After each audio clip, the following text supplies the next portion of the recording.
2022, la Feria del Libro de los Reencuentros.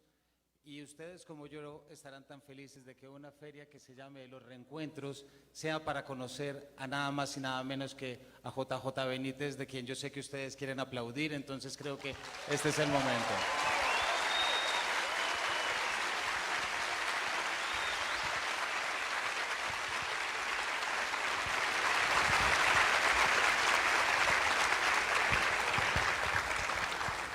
JJ, bienvenido no a Colombia porque ya nos contarás que llevas mucho, pero bienvenido a la Filbo.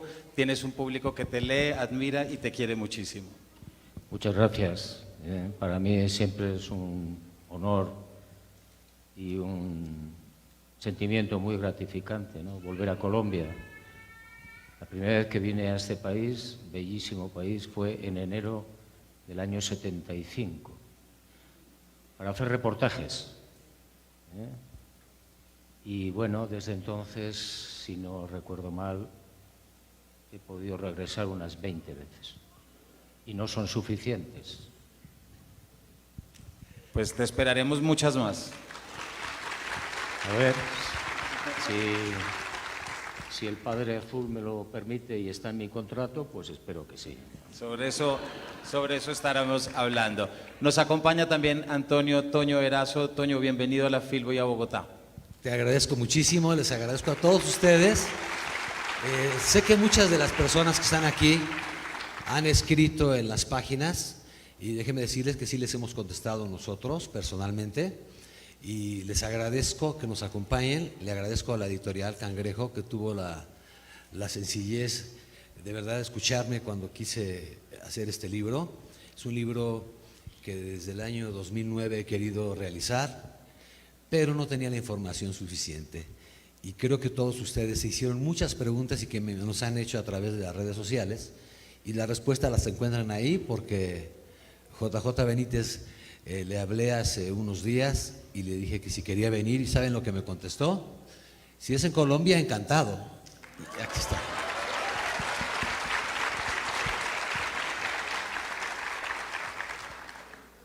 Estaremos hablando, por supuesto, sobre este libro de Antonio que se llama JJ Benítez desde el corazón, pero no vamos a perder también la oportunidad de hablar con JJ y preguntarle sobre cosas que muchos de ustedes ya tienen. Y sé que la pregunta que muchos están pensando ¿es verdad o no? Vamos a ir paso a paso. Bueno, quiero también contarles que por alianza con Paredro Podcast, un podcast que yo dirijo y llevo, esta conversación terminará convertida en un capítulo que pueden escuchar cuantas veces quieran, así que nos pueden buscar por redes, estamos en su plataforma favorita. JJ, ya acabas tú de darnos una fecha frente a tu primer viaje a Colombia. Yo quisiera arrancar esta charla pidiéndote que nos cuentes qué sientes tú cuando miras atrás y ves que llevas 50 años ya con un mensaje. No voy a decir con el libro más vendido, no voy a decir con los 80 libros. Quiero quedarme con un mensaje que tú te has encargado de transmitir. Mira este público como te aplaude y estoy seguro que esto es acá y en muchos otros lugares del mundo. ¿Qué sientes tú? Yo me siento muy abrumado, porque sigo siendo un gran tímido y a pesar de esos 50 años que se cumplen ahora en el 2022 de investigación, pues me abruma, ¿no? Es decir, cuando veo estas señales de cariño y de apoyo, pues pienso que estoy soñando y que me voy a despertar, ¿no? En cualquier momento. Lo que sí, ahora con la perspectiva del tiempo, lo que yo veo es que, bueno, me ha tocado, como a otros, me ha tocado abrir la mente de las personas en la medida de mis posibilidades y en determinados campos. El fenómeno de los ovnis, en el que yo me estreno en el año 72, el fenómeno de la vida después de la muerte, en el que me estreno en el año 68 como investigador. Y bueno, pues todo ese tema, toda esa historia, la posibilidad de mostrarle a la gente un Jesús de Nazaret que no es el habitual, a través de los caballos. Bueno, pues todo eso, la verdad es que después de tanto tiempo, a mí me ha llenado el cáliz del alma, ¿no? Y ya prácticamente aspiro a muy pocas cosas.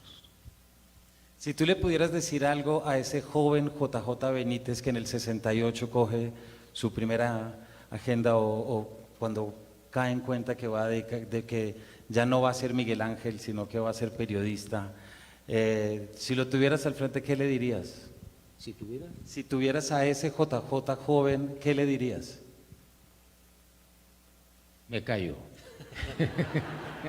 Me callo. No, bueno, yo creo que todo en la vida está perfectamente, es mi opinión, está perfectamente diseñado y organizado minuciosamente. Y además por nosotros mismos, es lo que yo a veces hablo de la famosa ley del contrato que está por ver, pero bueno, en la que yo creo. Y ahora me doy cuenta, con la perspectiva del tiempo, de que todo estaba minuciosamente organizado. Yo quería ser Miguel Ángel, mi padre no tenía recursos económicos para llevarme a la Escuela de Bellas Artes de Madrid, y un día, mientras pintaba un mural en el colegio, pues un profesor de literatura entró y me dijo: ¿tú quieres ser periodista? Y yo seguí pintando y le dije: ¿y eso qué es? Y me dijo: bueno, pues decir la verdad, contar la verdad. Bueno, a partir de ahí entré en la universidad y ahora entiendo cómo para determinados trabajos, para casi todos los trabajos, se necesita un periodo de entrenamiento en cualquier oficio.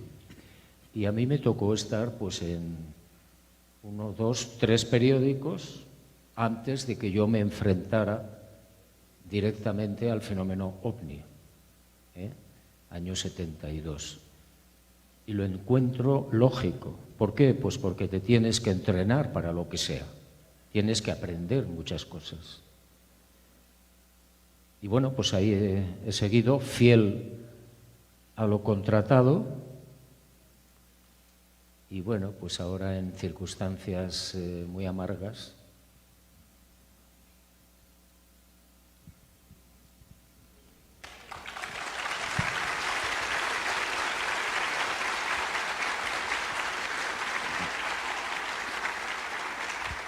Bueno, como ustedes se dan cuenta, te darás cuenta, JJ Benítez es un hombre muy sencillo, súper sentimental.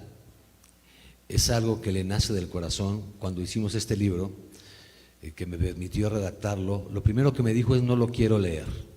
Y no lo ha terminado de leer hasta hoy porque ha tenido la confianza, que yo le agradezco, de que un amigo de él pudiera hacerlo. Y sin su permiso, pero con el permiso del público, pusimos ahí mi viaje con el tercer mensajero. Ustedes consideran, y me imagino que sí, al igual que yo, que es el tercer mensajero quienes lo han leído. Él dice que no, por eso está entre comillas, pero yo digo que la persona que lleva un mensaje, pues es un mensajero. Y Malak, como ustedes dicen, y como vienen los caballos. Entonces, esa sencillez que tiene JJ Benítez en su vida está reflejada aquí. Como él lo dice, está en una circunstancia ahora un poco triste, pero seguramente, como sabedor del contrato, va a salir muy bien a flote de esto, porque tiene que seguir y sigue investigando. Y hace 11 años le pregunté: ¿cuándo vas a parar de investigar? Me dijo: ya. Al otro año estaba investigando nuevamente.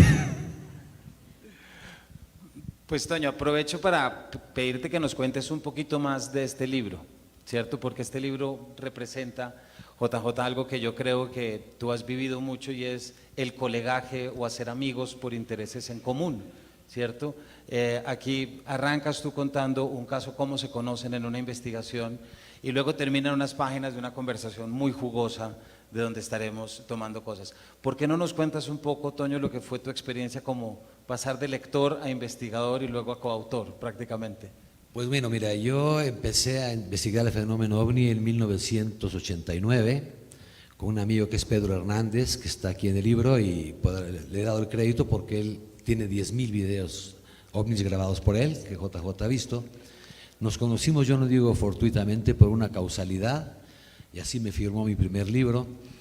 Y entonces yo pensé que JJ Benítez no era nada más los caballos de Troya, aunque es una historia increíble, preciosa. Y dije: debe haber algo atrás de este hombre. Y aparte que estaba junto a él su esposa Blanca, a quien le hice una entrevista y que la encuentran ahí. Es una entrevista muy sentida y pueden conocer más de la forma de vida de él, de la pareja. Y yo decidí que alguien tenía que escribir algo de él. Pero como tú sabes, tú como escritor también, es muy difícil que alguien quiera permitirte hacer un libro. Y cuando es sobre tu persona, pues más. Y luego que lo publiquen es todavía más complicado. Hice este libro con recopilación de fotografías que fui tomando y les hago aquí una aclaración. Una vez en una investigación, Blanca tomó muchas fotografías, ella siempre las tomaba. Entonces un día me llega un correo: Toño, ¿tendrá las fotografías de aquel señor que vimos en Metepec con la esfera? Sí, porque las he perdido. Las busqué y dijo, claro que las tengo, y me puso entonces: me ha salvado la vida. Y la vida me la salvó ella porque recuperé yo también esas fotografías que dan fe de que estuvimos ahí efectivamente, como cada una de ellas. Pero déjame decir de qué más fe puede tener el libro de verídico, que me acompañe mi amigo JJ Benítez, y que le agradezco de verdad este esfuerzo que ha hecho, porque no cualquier persona te dice, escribe sobre mí, porque no es una biografía, parece un cuento narrado.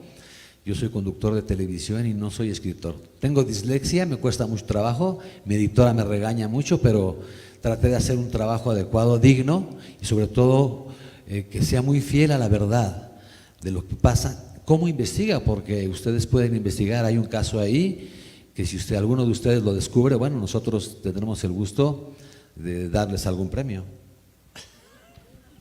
Gracias, Toño. Bueno, JJ, volviendo a los 50 años que se están celebrando ahorita, a mí me gustaría, y estoy seguro que aquí quienes nos acompañan también les gustaría, volvamos a mirar atrás. Tú nos cuentas ahorita tus intereses, surgen 68, 72, pero para que a uno le interese algo, tiene que estar dispuesto a que le ocurra, ¿cierto? Para que a uno se le aparezca algo, uno tiene que estar con la disposición. Me intriga mucho saber, JJ, ¿en qué momento tú descubriste el misterio? ¿Descubriste el misterio? ¿Cuándo caíste en cuenta que había algo más allá? Bueno, a mí me cuentan en el año 68, en una espera periodística típica en Zaragoza, en España, una experiencia de un compañero que estaba esperando, no me acuerdo cuál era la información, y me llamó la atención porque era un hombre, un periodista de televisión muy serio, y me cuentan, no sé por qué, la experiencia que había vivido en el año 42, en enero, creo recordar, en la División Azul, que era un ejército de voluntarios españoles que iban a combatir a Rusia.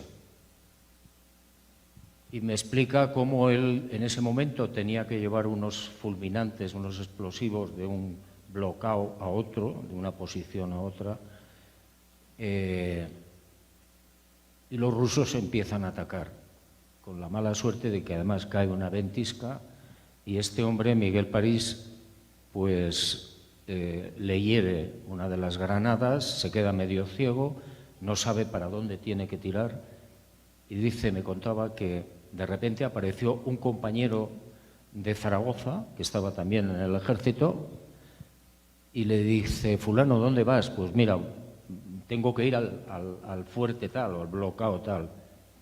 Sígueme.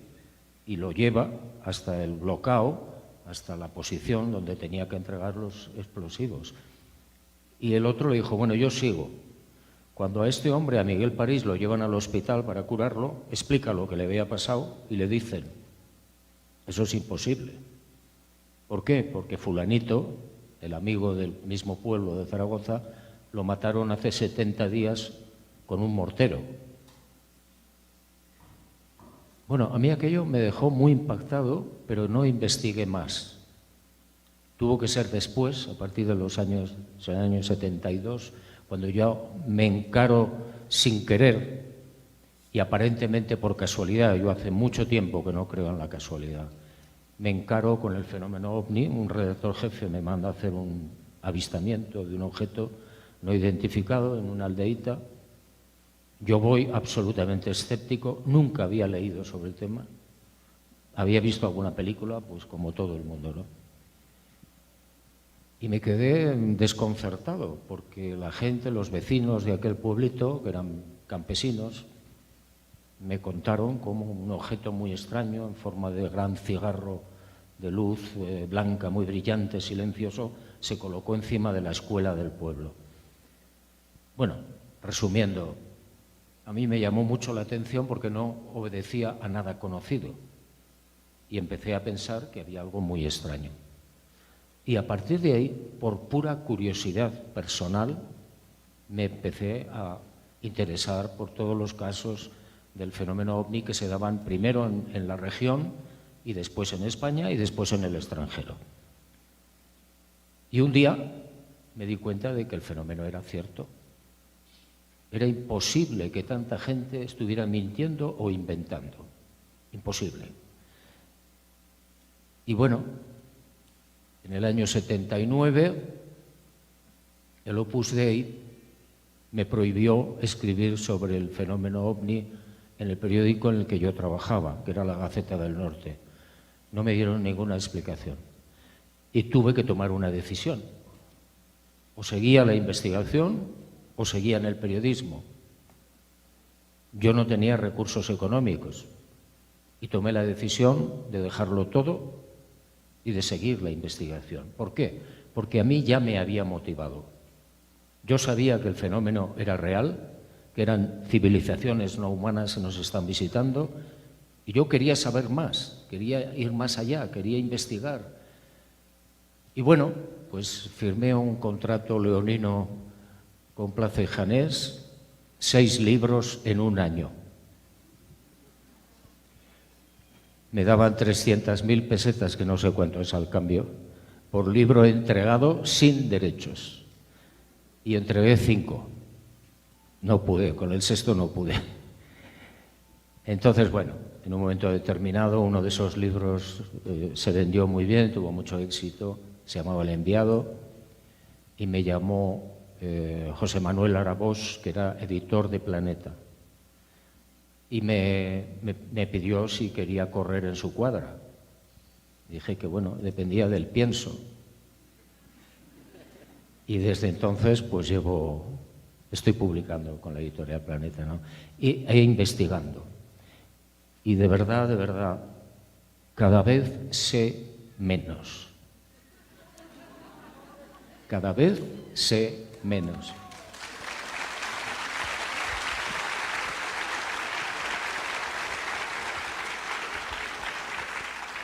Juanjo, en el libro platicamos algo de eso, pero acabas de comentar algo que no está en el libro precisamente y que, bueno, el público se entere. Dices que tomaste la decisión de dejar el trabajo en el periódico para investigar. ¿Tú crees que realmente tomaste la decisión, que tuviste ese libre albedrío de acuerdo al contrato que tenemos firmado y que todos ellos conocen? Aparentemente tomé yo la decisión, pero ahora sé que no la tomé yo. La tomé, pero estaba escrito. Como está escrito en la vida de cualquier ser humano, lo que tiene y lo que no tiene que hacer. Sea quien sea, viva donde viva y desarrolle la actividad que desarrolle.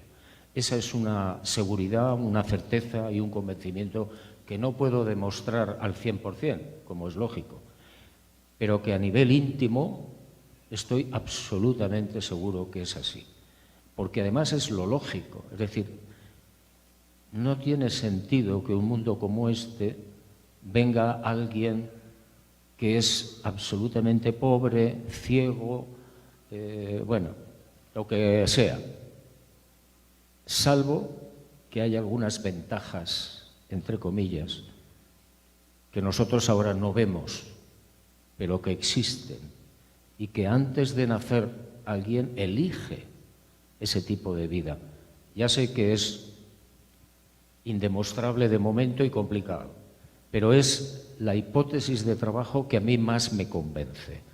Antes de nacer, eliges lo que sea y donde sea, minuciosamente, incluso la hora y el momento y la forma de morir.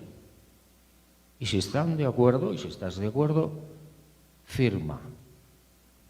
Y cuando naces, te lo borran. para no descafeinar la experiencia, claro. Eso a mí me ha servido muchísimo porque me sirve para entender tantas y supuestas injusticias, tantos problemas en el mundo, tantas guerras, tantos... Me sirve, creo, para entenderlo mejor, o un poco más. No sé lo que me habías preguntado. No importa.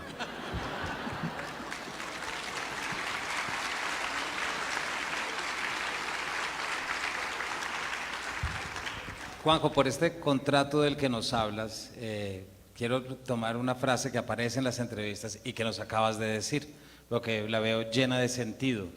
Es por esto que tú no crees en las casualidades. Yo no creo en las casualidades desde hace muchísimos años, porque empecé a darme cuenta de que era casi imposible desde el punto de vista matemático que ocurriera lo que ocurría. De hecho, yo empecé a escribir un libro que nunca se ha publicado, que se titula El experimento, y es llevar un diario de 1000 días. 1000 días, un diario, donde yo anoto todo lo que me ocurre minuciosamente. Y cuando aparece una casualidad, lo pongo en rojo y te quedas absolutamente asombrado de cómo en todas las vidas, en todas, de cualquier ser humano, no sé si me equivocaré, pero hay como poco 2, 3, 4 casualidades al día. Eso no es consecuencia del azar. Eso es una programación, se nos escapa. Yo creo en la divinidad, no soy religioso, no practico ninguna religión, pero creo en el Padre Azul, por supuesto, y en Jesús de Nazaret, ¿no?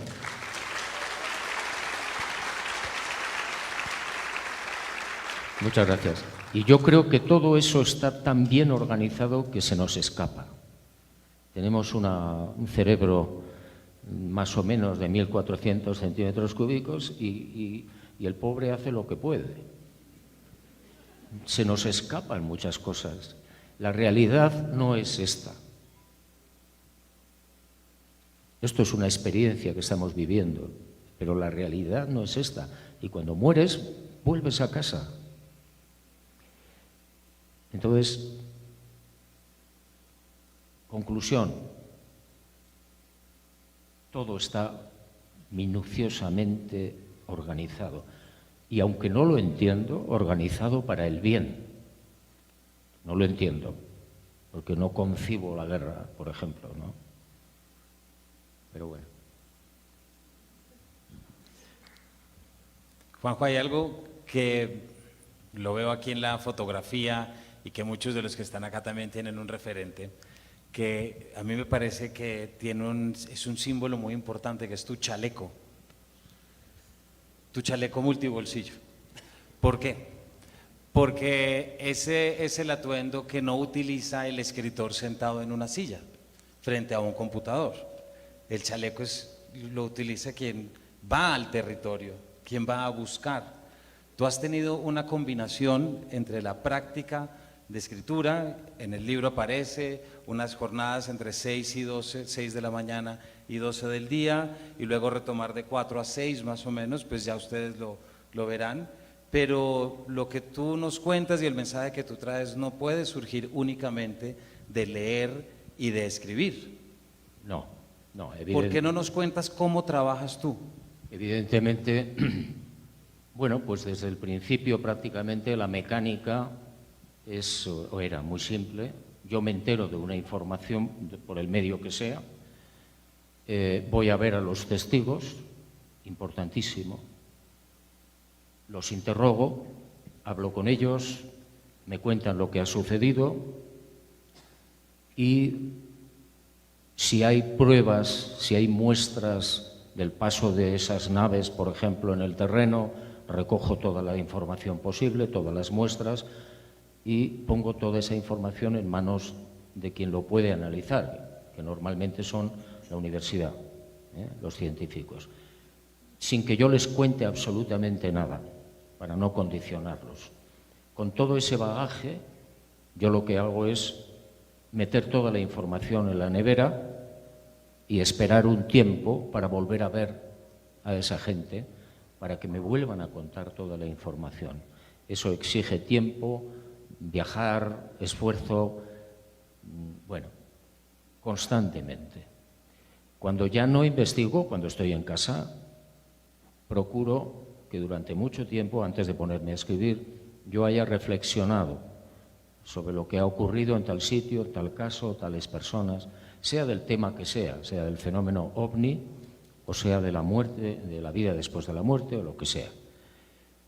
Es un proceso absolutamente necesario.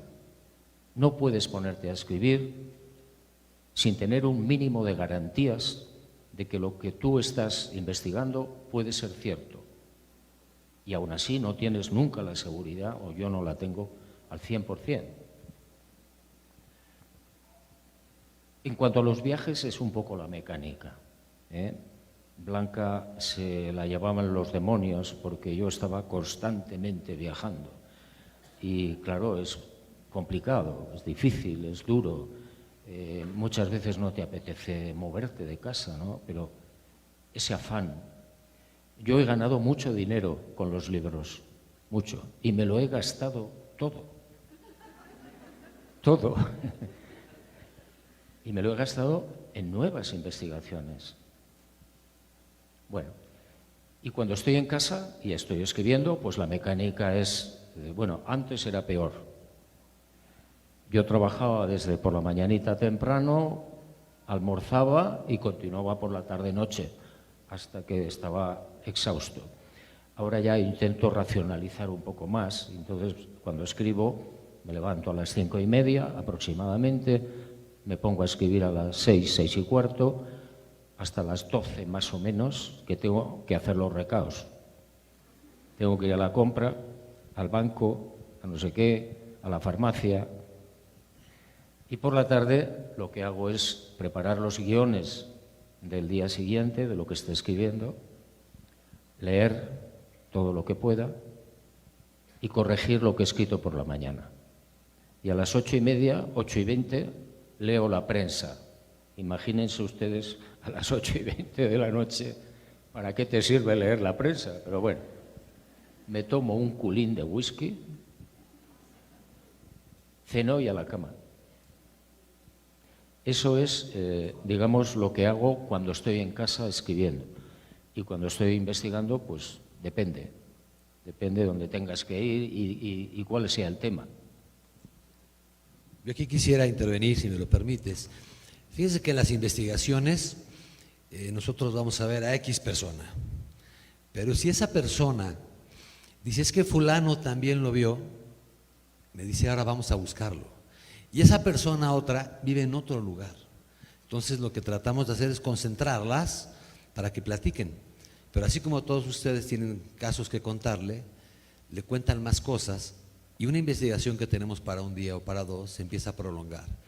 Nuestra base normalmente es la ciudad de Toluca y regresamos al lugar en muchas ocasiones y yo le digo, hoy tenemos la tarde libre, oye, es que el maestro aquel mencionó a una enfermera, la podemos localizar, la localizamos y vamos a ver a una persona más y así es una cadena. Pero quiero retomar algo tuyo. En el libro yo comento algo del chaleco también, no sé por qué los periodistas somos tan metiches. Y teniendo a JJ Benítez, se me ocurrió preguntarle lo mismo.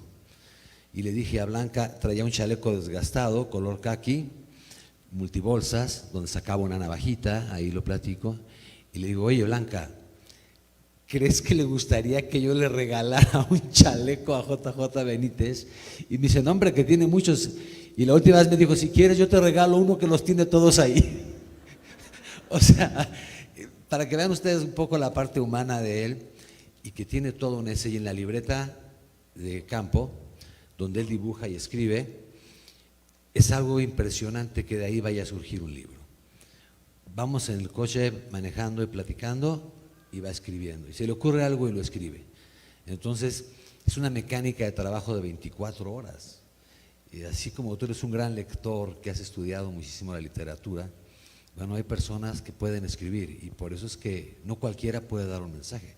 Todo a través de tu medio de comunicación, yo a través del mío, podemos expresarnos y ahora la gente que también con la tecnología se puede expresar, pero quien escribe en una máquina de escribir normal, mecánica, que tiene que utilizar libros para documentarse mientras escribe y pone, no sé, 100 pies de página, que a veces, como en el Caballo 2, son más los pies de página que el libro, que es muy difícil de leer. Les pasó a todos, ¿verdad? Entonces, imagínense poder hacer esa labor. Yo le pregunto a él eso en el libro y le digo, si yo tuviera que copiar el Caballo 9, copiarlo, en 6 meses no puedo hacerlo. ¿Cómo es que él lo puede escribir y sacar esa información? Y me dice claramente, la información de dónde te llega. Y él hace de allá, o sea que ustedes sabrán. Gracias, Toño. A mí me intriga mucho eso, JJ, fíjate.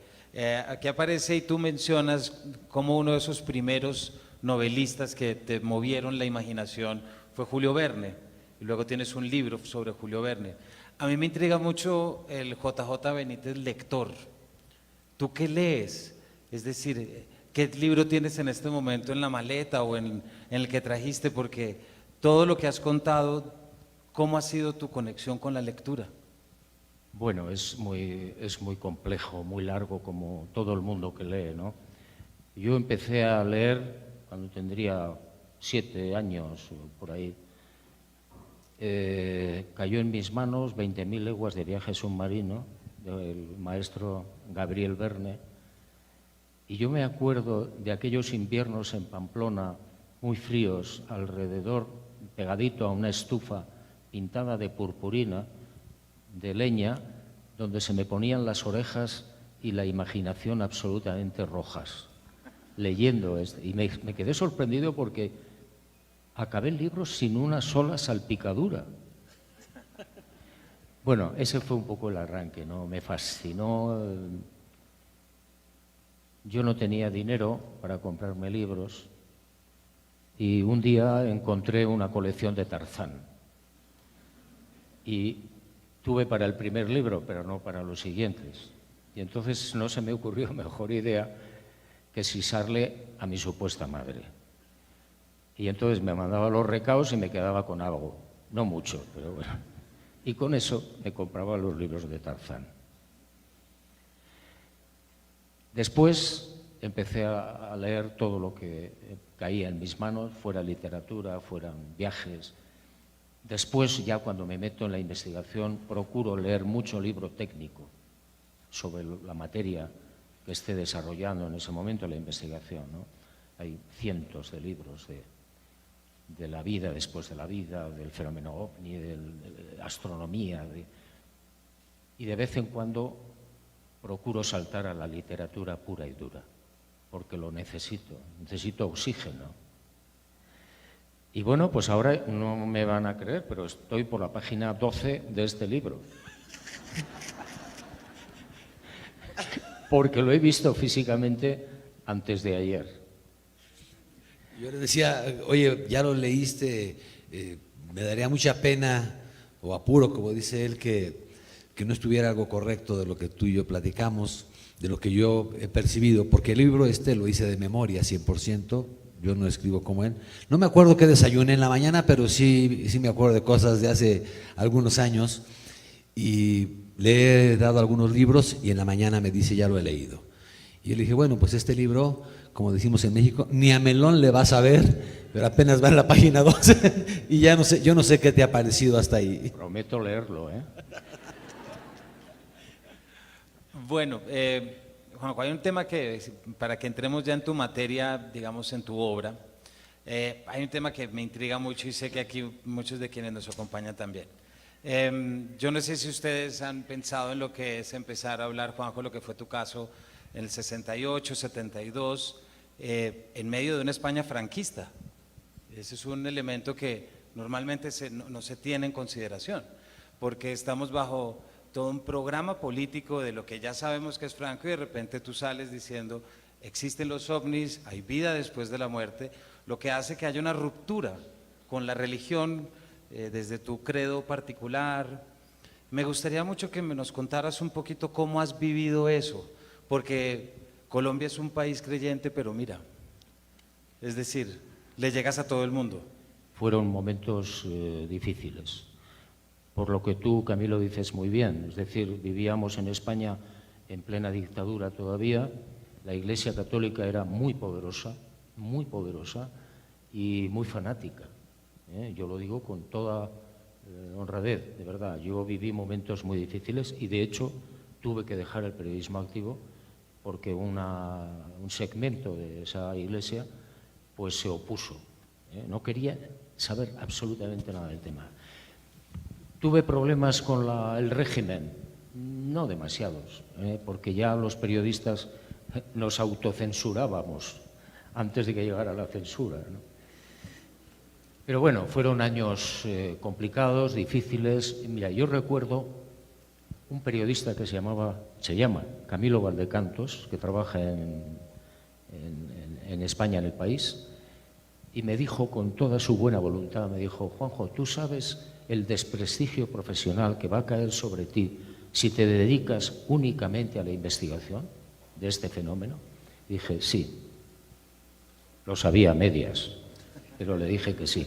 Y tenía razón, porque no podéis imaginar las críticas feroces que yo he podido recibir a lo largo de esos primeros años y después también. Y cuando aparece el caballo de Troya, no quiero ni contaros.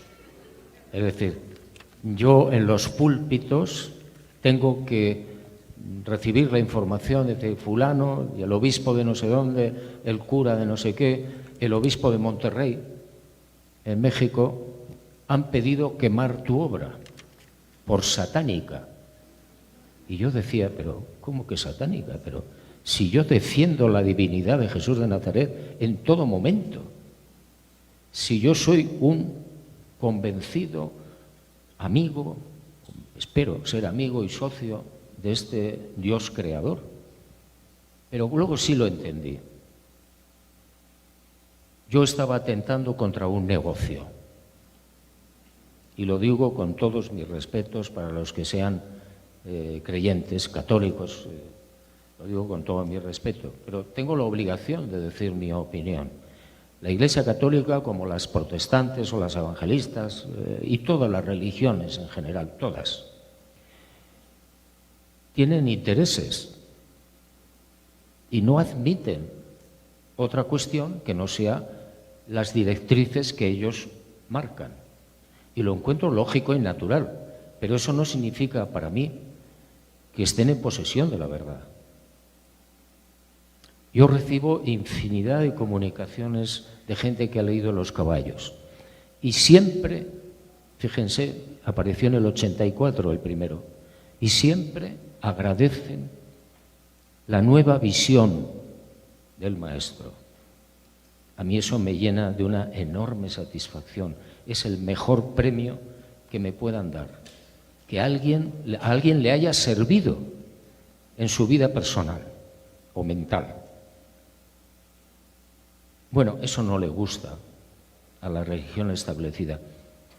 Jesús de Nazaret habla en varias ocasiones, según Los caballos, de lo que él llama la religión fosilizada. La religión fosilizada es la que no atiende más que a sus dogmas y a sus estructuras y a sus criterios mentales, sin conseguir avanzar o avanzar muy poco. Yo estoy de acuerdo, es decir, estamos sometidos, bueno, están sometidos mucha gente a una servidumbre moral. Si no eres bueno, ya sabes lo que hay. Falso. Falso. Jesús nunca dijo eso, Jesús nunca predicó eso, no era su objetivo. Fue algo mucho más trascendental para mí y yo lo he aprendido en Los caballos, en esa información que yo recibo. No he venido aquí a salvar a nadie, he venido a algo más importante. He venido a decirles que después de la muerte todos van a seguir vivos, que eso sí me interesa.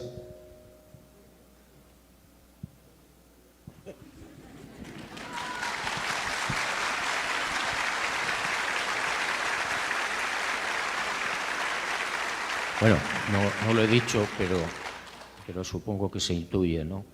El descubrimiento para mí de Jesús de Nazaret fue 180 grados. El descubrimiento, entre comillas.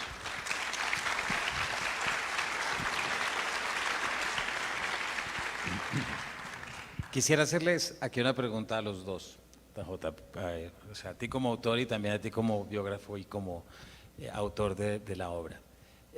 A mí me sorprende mucho, JJ, la relación que tú tienes con tus lectores, porque estoy seguro que has recibido cartas de lectores muy sentidas a quienes le has cambiado la vida, de eso estoy absolutamente seguro. Me gustaría que nos intentaran explicar para ustedes, para ti, Toño, y para ti, ¿qué encuentran o qué han encontrado los lectores en tu mensaje que les ha permitido vivir mejor? Yo creo que lo más importante es la esperanza. Es decir, cuando leen, por ejemplo, Los caballos, en los otros libros de otro tipo de investigación, la mente también se abre.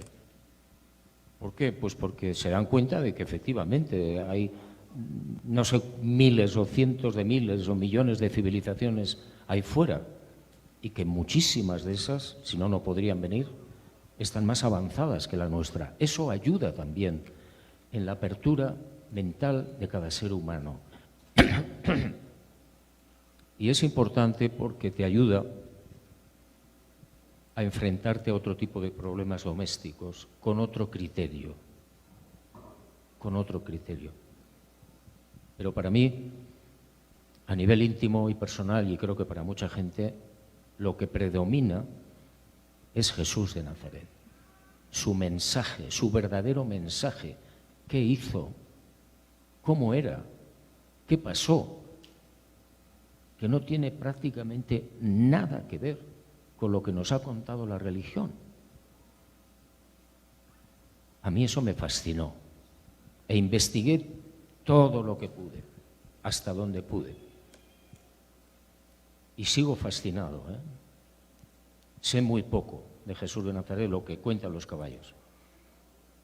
Pero lo que sé me llena de esperanza, de tranquilidad, de seguridad.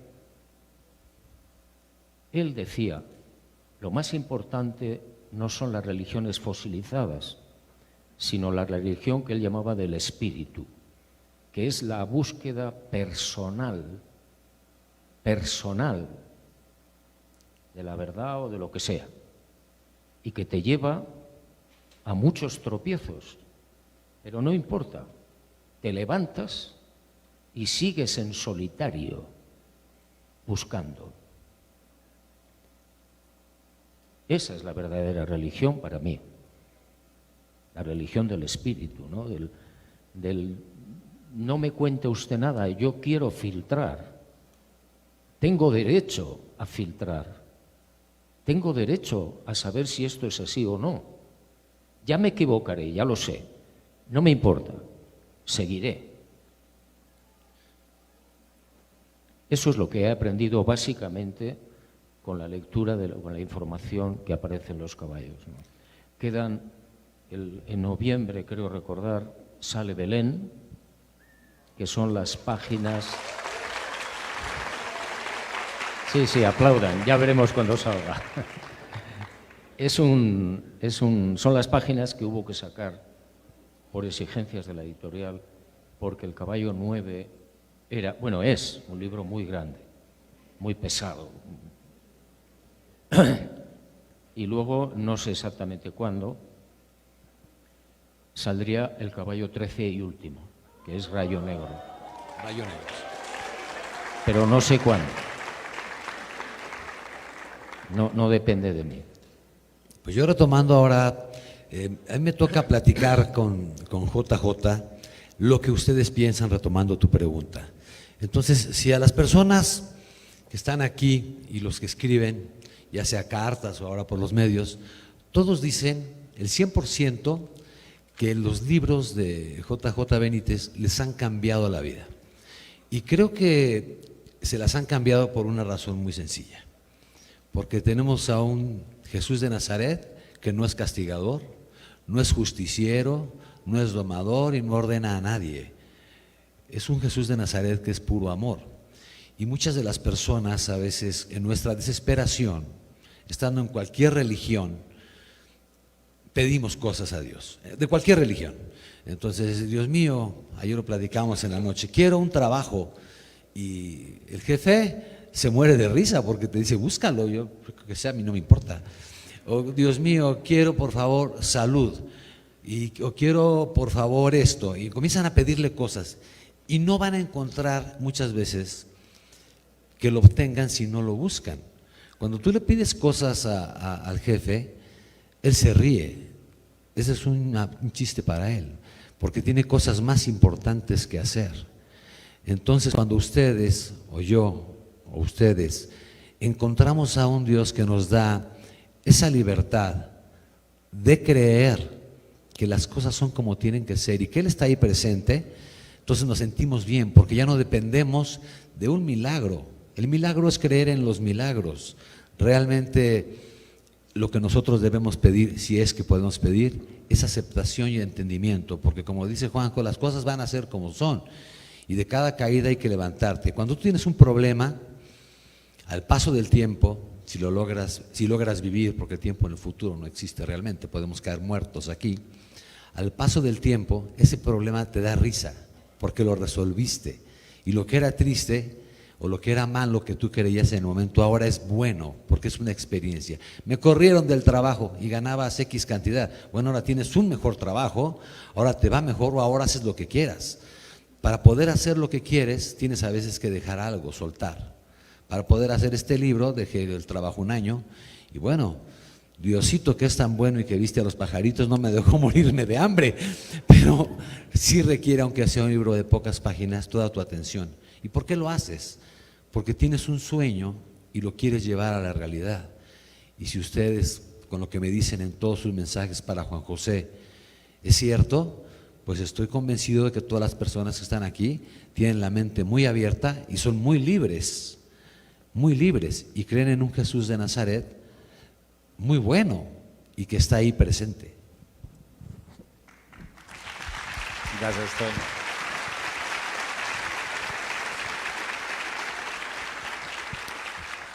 Estamos ya en la recta final, nos quedan unos 7 minuticos, yo sé, pero JJ, no quiero que esto se acabe sin preguntarte por algo que ya nos estabas empezando a contar, que es tu relación con Colombia y lo que has estado. Hay una expresión muy buena de la sabiduría popular colombiana y es una expresión que tienen en el eje cafetero porque dicen las brujas no hay que creer en ellas, pero que las hay, las hay. Es la mejor manera de resolver una cantidad de cosas. Yo te he escuchado a ti historias que has escuchado de sucesos extraños en el Putumayo, te la escuché en alguna entrevista. ¿Nos contarías un poco si has escuchado o algo que un poco que nos traiga eso a temas del país nuestro? No sé cuántos casos habré investigado en Colombia, pero seguramente son más de 50. Y bueno, tengo muchos recuerdos de casos muy interesantes. Ahí en esa zona del sur hay entradas y salidas de objetos de lagos y de lagunas y de encuentros con tripulantes, ¿no? Y de encuentros y de secuestros. Bueno, si el caso es auténtico, es interesante siempre, ¿no? No sabría decirte cuál de los casos me llamó más la atención, porque son muchos, ¿no? Muchísimos. Y eso pasa en todo el mundo. Mira, yo recuerdo la primera vez que vine, me impactó mucho de Colombia otra cosa. En ese año 75 yo fui a visitar la Catedral de la Sal y me quedé impactadísimo. Impactadísimo. Y yo tengo el recuerdo de Colombia a través de la Catedral de la Sal y por supuesto de las colombianas, claro.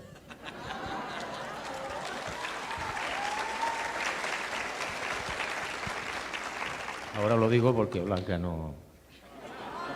Bueno, no sé si me estará escuchando, es probable que sí. No, en Colombia han pasado cosas espectaculares. Aquí en la sala hay una familia con la que yo hablé en su momento, que tuvo un encuentro doble de varios de sus miembros con un ser gigante. Y al mismo tiempo el resto de la familia que estaba en otro lugar de Colombia, pues tuvieron una serie de experiencias, ¿no?, muy curiosas. Pero es que son muchísimos casos. Miren, yo tengo en mis archivos aproximadamente unos 3.000 casos de encuentros con humanoides en todo el mundo.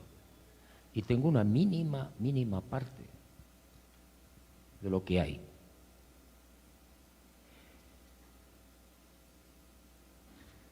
Yo siempre digo, cuando sale a la luz pública o en la prensa, bueno, pues los norteamericanos, el Pentágono, reconocen que el tema OVNI es cierto y que unos pilotos de la Navy han visto no sé qué y lo han filmado y tal. Yo digo, bueno, sí, de acuerdo, correcto.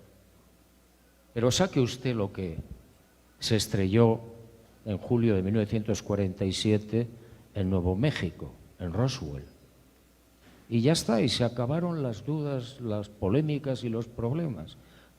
No creo que lo hagan, porque sería reconocer que han estado ocultando el tema durante 70 y muchos años, desde la Segunda Guerra Mundial prácticamente. No pueden ustedes imaginar cómo nos mienten. Todos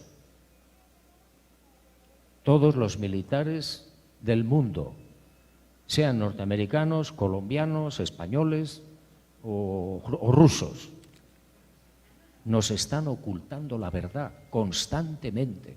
Si simplemente sacaran a la luz la nave estrellada en Roswell y las 4 criaturas pequeñas que iban allí, se acabó el problema. Pero claro, yo entiendo que eso desestabilizaría a la sociedad humana, porque habría que hacer muchas preguntas. Si esa civilización es superior a la nuestra en miles de años, los que sean, ¿tienen el mismo Dios? ¿Existe Dios? ¿Qué hacemos con todas las grandes religiones monoteístas, donde hay millones de personas que creen de buena fe en lo que dice esa religión?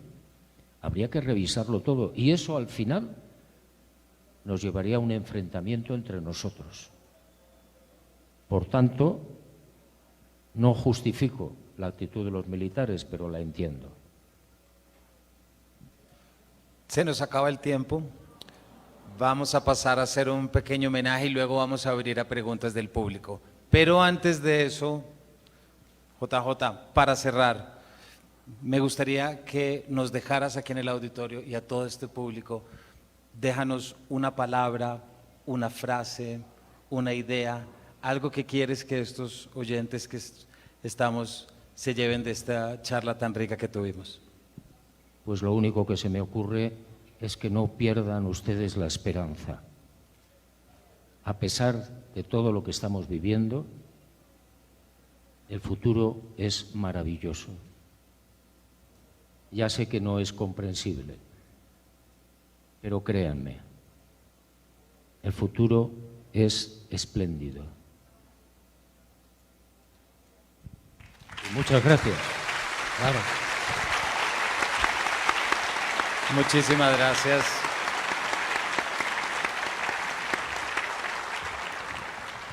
No olviden, y ya saben dónde encontrar el libro del que estamos hablando hoy, JJ Benítez desde el corazón, con Antonio Erazo. Antonio, muchísimas gracias por habernos acompañado. No, pues yo te doy las gracias a ti por tu sencillez. Fíjense que rápidamente les diré, cuando alguna persona tiene muchos conocimientos, aquí tenemos a 2 ejemplos, a veces las personas creen que saben mucho y entonces la soberbia nos comienza a rebasar, como cuando yo empecé a salir en la tele, tenía 19 años y crees que eres el número 1, pero cuando empiezas a aprender un poquito y tienen la preparación que tienes tú, Camilo, muchas gracias, Juanjo, entonces la sencillez es lo que se convierte en tu vida. Y yo como escritor de este libro, que les decía es más que una biografía, es una historia, una narración, te doy las gracias. Te doy las gracias por tu sana crítica, que seguramente encontrarás muchas cosas con tanto que has leído. Gracias al público que escribió y que vino desde muchísimos lados y que, bueno, no les fallamos. Yo les dije que iba a estar y sí está aquí. Gracias, muchas gracias.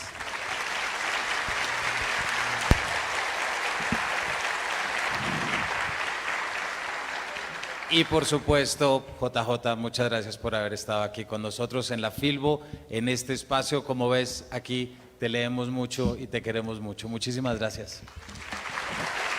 Muchas gracias. Muchísimas gracias.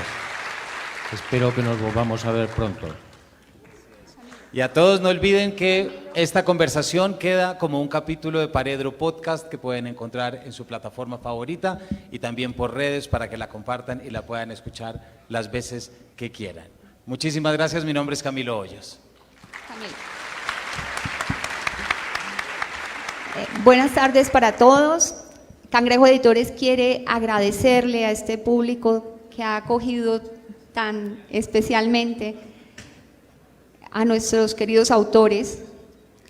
Mis palabras de esta tarde, pues un gracias eterno a JJ Benítez. Mil gracias por estar con nosotros, por haber aceptado esta invitación de Cangrejo Editores para venir a acompañar a nuestro común amigo, nuestro querido Antonio Erazo. A Antonio, mil y mil gracias por permitirle a Cangrejo Editores ser tus editores en esta aventura que empezó hace ya un par de años. Aunque JJ diga que si Blanca está, yo sé que nos acompaña, a ella mi gratitud, porque tuve el privilegio de estar con ella y fue quien propició también que iniciáramos todo esto. Quiero agradecerle a la Cámara del Libro, al doctor Emiro Aristizábal, a todo el equipo de producción de la Filbo. Mil gracias por el apoyo que nos han brindado, mil gracias por este espacio que nos emociona poder ocupar nuevamente, el reencuentro alrededor de los libros y la palabra, después de todo este tiempo que ha sido un poco de oscuridad para todos. En realidad, debo decirles que este escritor maravilloso, a nivel personal también me ha tocado. Estoy feliz, JJ, de estos días compartidos contigo y te agradezco enormemente. Necesitamos que estés muy feliz, porque te necesitamos para largo rato. Cangrejo Editores quiere hacer un reconocimiento. Bueno, quiero agradecerle también a todo el equipo de Cangrejo, permítanme eso, porque han trabajado muchísimo, todas las personas, mis hermanos que trabajan con este entusiasmo y este empeño por todos estos proyectos. Mil gracias, les reconozco su enorme esfuerzo para poder congregarnos hoy. Estamos en la feria en 3 distintos pabellones y eso no es trabajo fácil, y con un personaje como tenemos hoy y a nuestro querido autor Antonio, pues todo el mundo quiere estar, acompañar, ¿no? Ahí los vamos a esperar. Permítanme primero, hemos preparado un pequeño reconocimiento, no es el grande está en nuestro corazón. Cangrejo Editores en reconocimiento al escritor e investigador JJ Benítez López por su invaluable aporte al mundo de las letras y la cultura en sus 50 años de actividad ininterrumpida. Te la entregamos hoy en Bogotá, Colombia, 23 de abril del 2022.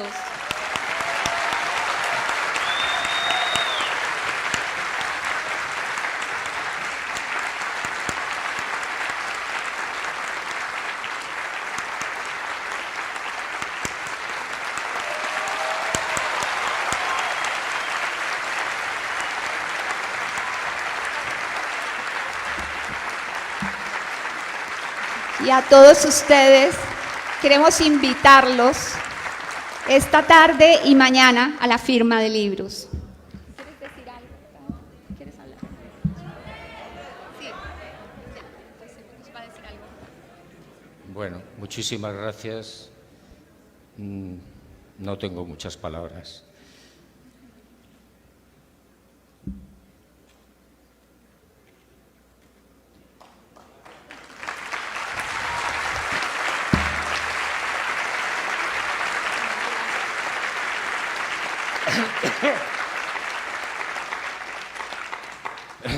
Leila me está diciendo, me está traduciendo los pensamientos.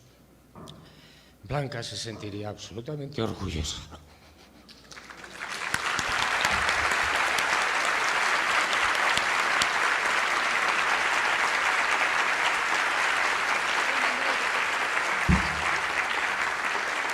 Sí. Por supuesto que Blanca está aquí aplaudiendo también y va a estar contigo siempre que tú quieras, así será. Blanca te ama y te amó, te ama y te seguirá amando, así que ánimo porque vamos para adelante. Víctor Hugo les va a hablar de la firma de libros. Mil gracias a todos.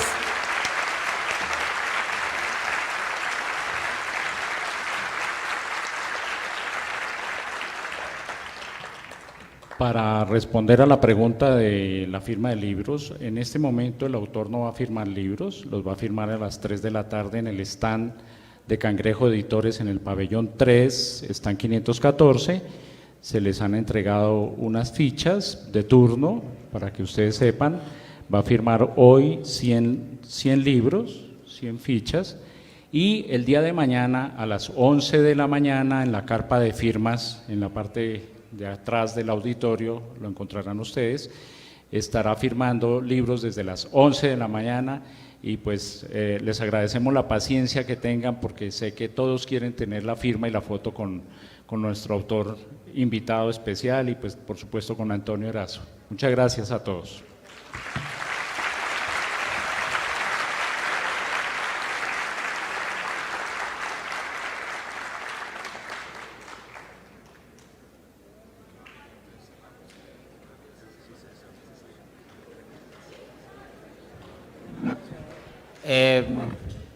No sé si alguien está a cargo de del micrófono para preguntas.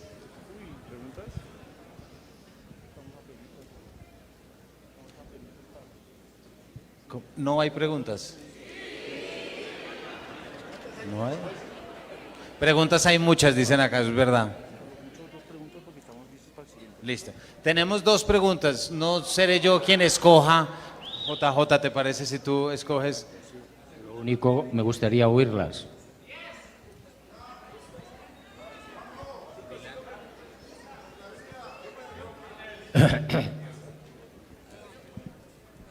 Sí, sí.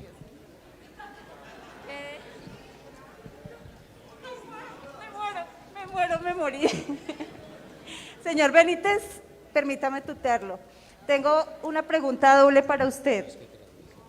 ¿Cree usted que en su contrato está acompañarnos en abril del 2027?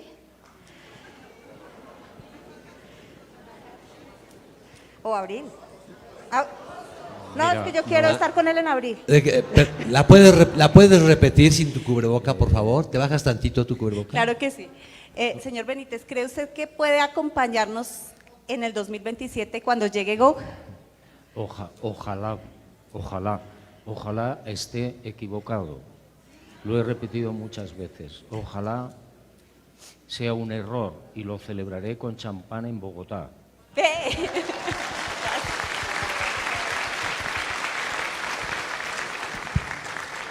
Si no es así, señor Benítez, Iván va a poder publicar eso que usted no dejó publicado. Si usted no está con nosotros en un tiempo, ¿cree que Iván, su hijo, va a poder publicar lo que no está publicado? No creo.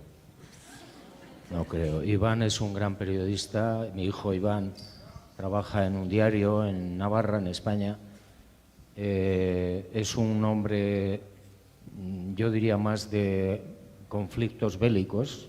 Se ha especializado en asuntos como Siria, etcétera. Y él comparte muchos de mis criterios y de mis investigaciones y me ha acompañado, además. Pero yo creo que él lleva otro camino. Ojalá hubiera alguien que me pudiera sustituir, ¿no? Pero lo veo difícil.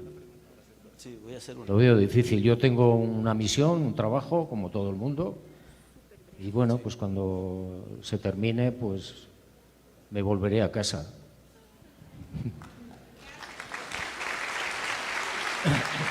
Maestro, Gracias por visitarnos. Mi nombre es Jesús Miguel Vides. En uno de los caballos de Troya, el mayor le pregunta a Jesús de Nazaret sobre su verdadero nombre. Y él dice que es Micael, Miguel, Michael, etc. Hice una investigación de más de 70 nombres en el planeta e hice comparación con los Carlos, los Pedro, los Augusto, etc.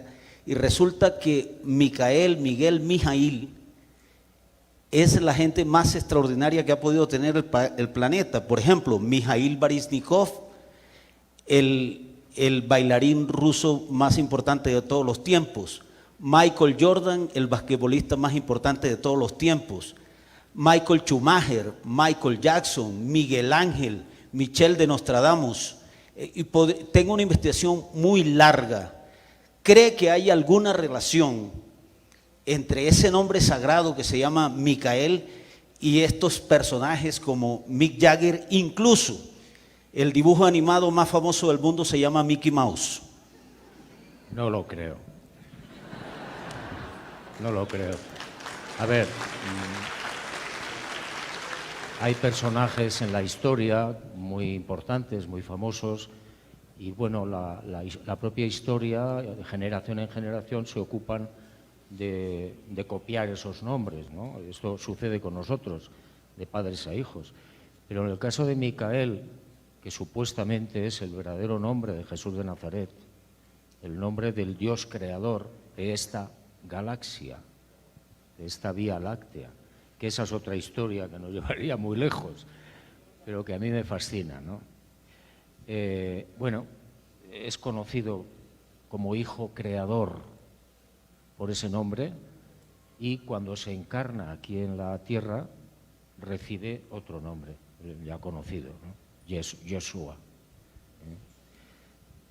Pero yo no creo que tengan ninguna relación. Micael, como Rafael, como Gabriel, etcétera, etcétera, que son, al parecer, criaturas angélicas o muy próximas a los ángeles o a ese tipo de criaturas, que por lo visto hay miles y miles y miles, pues bueno, pues reciben nombres parecidos a esos, no son iguales, de la misma manera que María no es María, es Mirjam.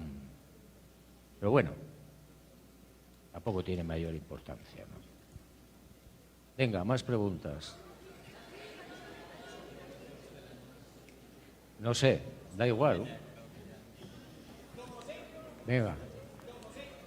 Ni una más.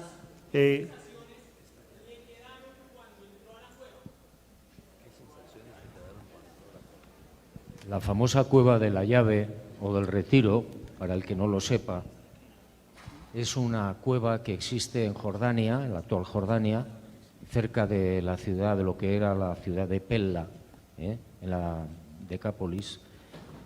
Se supone que allí Jesús de Nazaret, después del bautismo, en uno de los afluentes del Jordán, no en el Jordán, que era un río impuro para los judíos, porque arrastraba, imagínense, toda suerte de desperdicios, animales muertos, etc.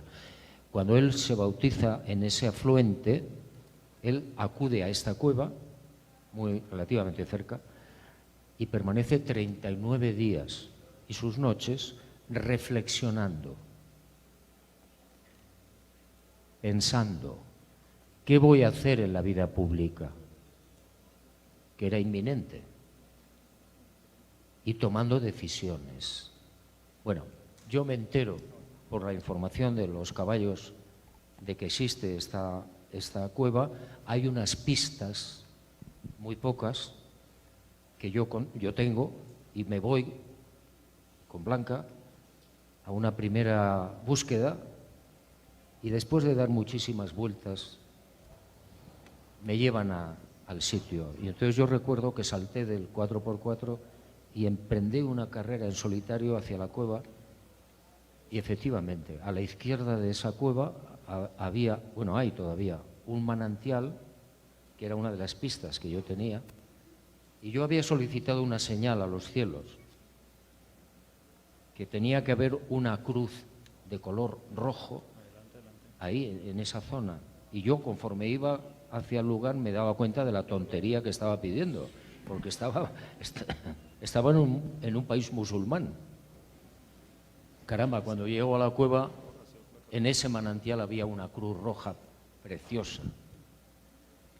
Imagínense cómo entré yo entonces en la cueva, con una sensación de incredulidad, de emoción, de sorpresa, y recuerdo que me senté en una piedra, en una cueva bastante grande, y como soy muy cabezota, le dije al padre azul, le dije, o al jefe, ya no me acuerdo a quién, le digo, yo necesito otra señal.